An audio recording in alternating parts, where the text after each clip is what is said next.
Hey everybody, welcome back to the Engineered Angler. Today is a quick tip. I'm trying to make them quick. I tend to ramble on, and I'm rambling on now. So this is more of a suggestion than a tip, but here's the scenario. Okay, you're a lure maker. You came up with this really unique design that you drew out really nicely. Then you found a good piece of wood or a piece of balsa or a piece of plastic, something to carve out that first model, and you carve it out and you sand it out smooth, and then you start over because you screw it up, and then you carve it out and it comes out perfect, and then you water test it and it seems to work pretty good, so you decide, you know what, I'm going to make a mold. So you make a mold, you spend all that time and money, and then it comes out perfect, man. You're super happy, no bubbles, it's got a really nice shape. So you start making, right? So you start making lures, and you start out simple, right? Simple design, simple color schemes. You add a rattle, and then maybe you go a little more, you add foil, and you get a little more custom paint, some scale pattern. Maybe you go wild and get put some silver plate in there, and then it comes out super shiny, a little quieter rattle, some holographic eyes, and so you move on to like really funky colors, right? Now you're looking for maybe freshwater species. You want saltwater species, so you get more psychedelic color schemes. Everything you can think of. You do some interesting kind of northern trout-looking colors. Experiment with like a model that's split belly, right? So you do a broke back version, because you can only do so much with colors. So you do a broken back version to one with a lip, and you try this one, and this is kind of a wake bait one, and then you go and move on. I know I'm carrying on and on.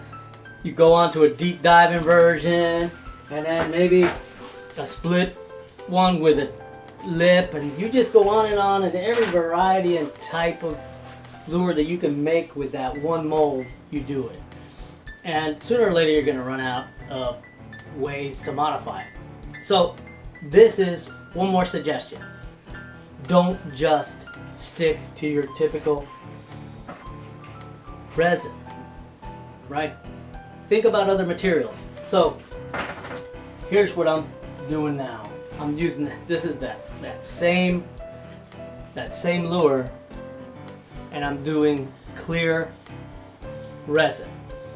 Now this sinks, obviously it'll sink quickly, but I can add foil on the inside. I can make it look very three-dimensional, holographic. It looks really cool. If nothing else, it'll make a really nice Christmas ornament. Here's a greenish tone one. The finish kind of got fouled on me, I'm not sure why. Here's one that I made, and this is clear resin. It split on me, but it works pretty well. It's a swim bait. So go try the clear stuff, but don't stop there. You can also go, I feel like a commercial. You can also go soft. This is basically a soft bait. It's the same lure, right? It's the same exact lure. I use a modified harness on the inside because it has to have a self-sustaining harness so it doesn't move. But basically, it's the same exact lure. I pour it. This is with a couple of colors. You can color it afterwards, or you can color it while you're doing it. There's a few. Which, by the way, these things really catch fish amazingly. So you can put a foil on the inside, and you can see the dot. I put the dot on the foil. Anyway, you can use all that creativity that you used for the hard resin, you can use for the soft resin, and maybe some different ideas for that clear coat, or I'm sorry, that clear resin. Give it a shot. It's really fun. You can go, there's a couple of techniques to do it. I'm going to go ahead and do a video on how to make these using my standard silicone lure mold, and how I make them a little more durable. Hope that gives you some ideas, and go out there and give it a shot. And if you've got any ideas you can throw my way, put them on the comments.